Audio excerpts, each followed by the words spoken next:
think I can do this, man. I haven't had the greatest luck before. What are you talking about? You're great. I mean, that pregnant woman just didn't have a sense of humor. You can't even see the mark on your face where she hit you anymore. Okay, come on, man. For Jimmy. Okay. All right, I'll give it a shot. For Jimmy, right? Great.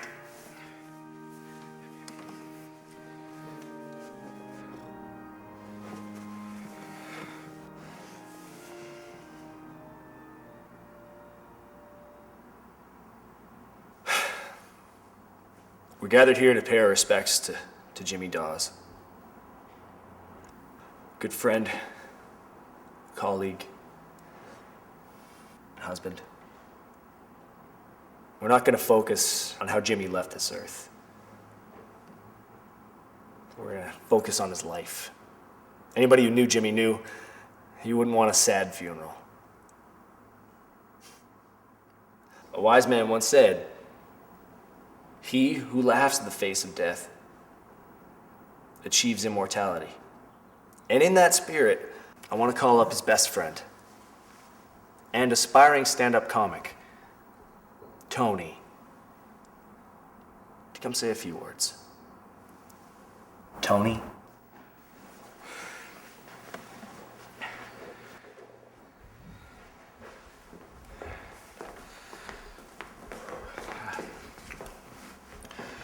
How's everybody doing tonight?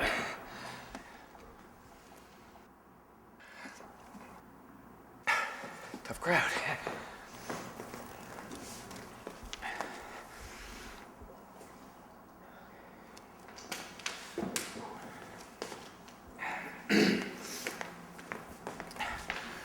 Okay, I've known Jimmy for 15 years, and let me tell you, he's always been dead weight. Dead weight, because he's... All right, never mind. Let's see. Yeah, I always knew Jimmy liked cold fish, but this is ridiculous.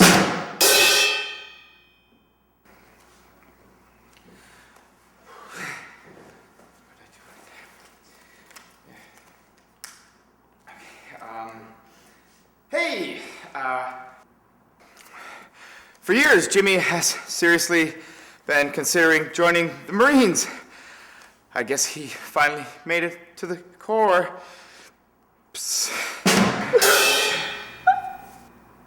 What is wrong with you?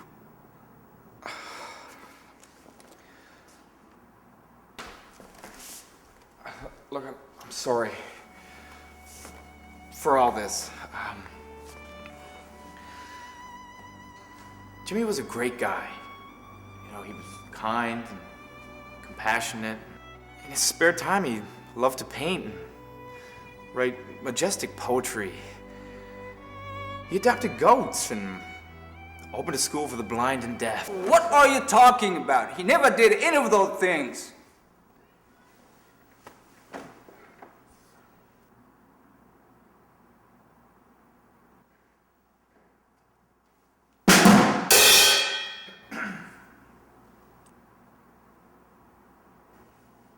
Can't somebody please just say one true good thing about him? Okay, look, Jimmy died crashing his car into a school bus with a bottle of Jack Daniels in his hand. A school bus filled with orphans that fishtailed off into an animal shelter. But, all in all, Jimmy was a pretty decent guy. I mean, yeah, sure, he had his weaknesses. You know, who here among us doesn't? You want to know the one thing I remember about Jimmy?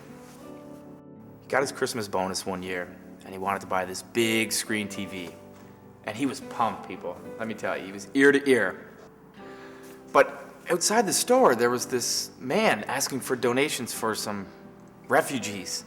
I mean, of course, we tried to avoid him. I mean, who doesn't, right?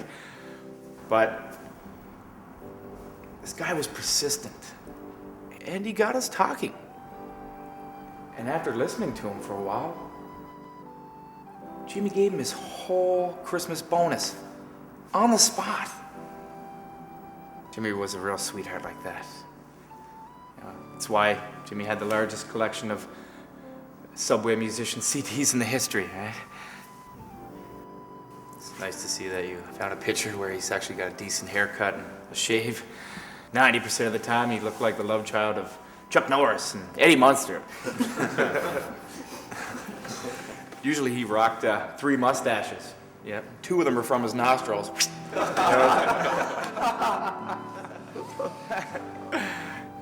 I'm really glad we could laugh about this. And speaking of laughter, folks, this one time, Jimmy and I were in Puerto Rico. We rented a boat, 2 ducks and a bottle of Corona.